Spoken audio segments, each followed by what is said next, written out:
তিনি মহাঘোর অন্ধকার স্বরূপিণী কালিকা, আবার তিনি প্রকাশ রূপিণী জগদ্ধাত্রী। তিনি সত্য, রজ ও তম। দেবীর অনুকম্পা প্রার্থনা করে মহর্ষি দুর্বাসা যজ্ঞ করে লাভ করলেন এক দিব্য মালা। সেই মালা যে ধারণ করবে সে হবে অজেয়। ত্রিদেবের মতানুসারে দুর্বাসা ঠিক করলেন সেই মালা দেবরাজ ইন্দ্রকে দেওয়া উচিত। ইন্দ্র, যিনি বর্ষা ও ফসলের দেবতা, তার প্রতি মানুষের যজ্ঞে ও পূজায় তার অহংকার বৃদ্ধি পাচ্ছিল উত্তরোত্তর। মহর্ষি দুর্বাসার বিজয় মাল্য লাভ করে তিনি তা তাচ্ছিল্য ভরে পরিয়ে দিলেন তার বাহন ঐরাবতকে। কিন্তু ঐরাবত সেই মালার তেজ সহ্য করতে না পেরে তা ছুঁড়ে ফেলে দিল। ঐরাবতের এই কর্মে এবং দেবরাজ ইন্দ্রের এই আচরণে ক্ষুব্ধ হয়ে দুর্বাসা দেবতাদের অভিশাপ দিলেন, তোমরা শ্রীহীন হবে। দুর্বাসার অভিশাপে সমস্ত দেবতারা শ্রীহীন হলেন, কারণ শ্রী অর্থাৎ লক্ষ্মী তাদের ত্যাগ করে ক্ষীর সাগরেই বিলীন হয়েছেন। এমতাবস্থায় শ্রী বিষ্ণু বললেন, দেবতাদের শক্তি ও শ্রী ফিরিয়ে আনতে হলে করতে হবে সমুদ্র মন্থন। কিন্তু সমুদ্র মন্থন করার মতো শক্তি তখন দেবতাদের নেই। তারা একক প্রচেষ্টায় ক্ষীর সাগরের জলে মন্থন করতে পারবেন না বুঝতে পেরে যখন সমস্ত আশা ত্যাগ করছেন, দেবাদিদেব উপায় দিলেন, এই বৃহৎ কর্মযজ্ঞে শুধু দেবতারা নয়, দৈত্যরাও অংশগ্রহণ করবে।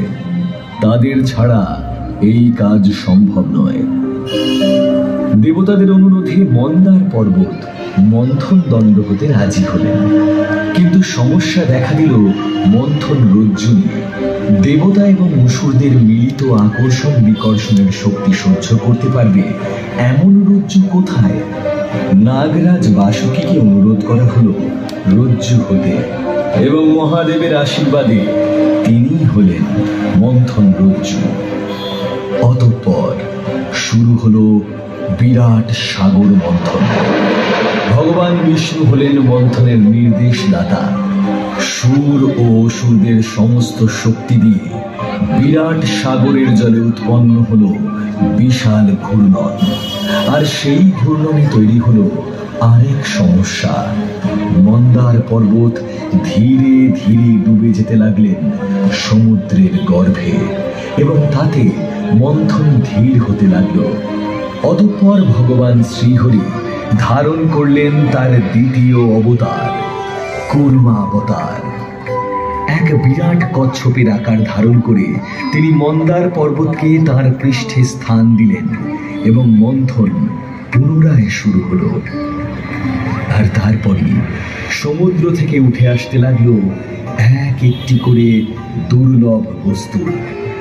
চন্দ্রদেব, কল্পতরু, পারিজাত, কামধেনু, উচ্চৈঃশ্রবা, ঐরাবত, নানাবিধ রত্ন, মণি, মাণিক্য, অপ্সরাগণ, দেবী বারুণী, কৌস্তভনী, পাঞ্চজন্য শঙ্খ, কৌমুদকী গদা এবং দেবী লক্ষ্মী।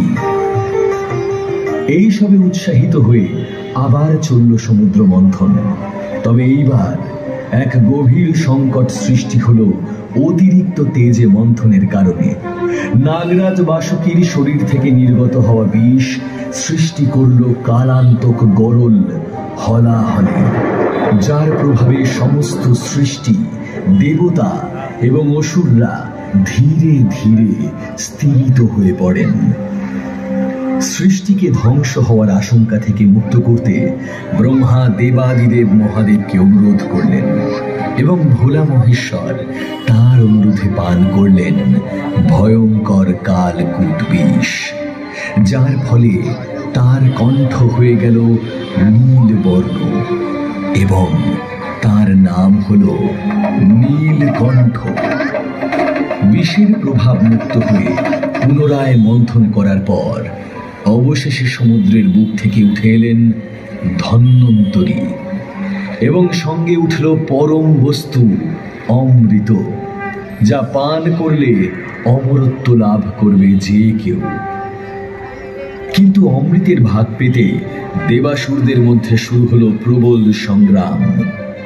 অসুররা তখনও দেবতাদের চেয়ে বেশি শক্তিশালী, অতএব তারাই অমৃত ছিনিয়ে নিল।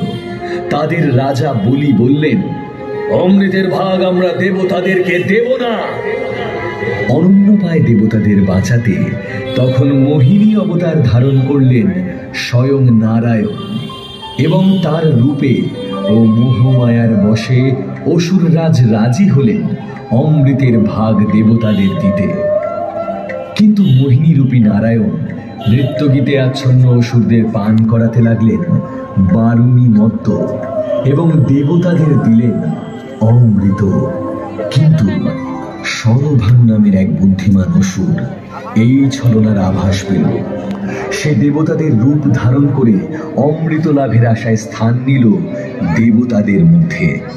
মোহিনী যখন তাকে অমৃত পান করাচ্ছে, তখন চন্দ্র ও সূর্য তার পরিচয় প্রকাশ করে। সরভানু অমৃত পান করে পলায়ন করতে সচেষ্ট হন, কিন্তু নারায়ণ তার সুদর্শন চক্র দিয়ে সরভানুর শিরচ্ছেদ করেন। তবে অমৃতের কল্যাণে সরভানুর মৃত্যু হয় না, তার শীষ হয় রাহু এবং শরীর হয় কেতু।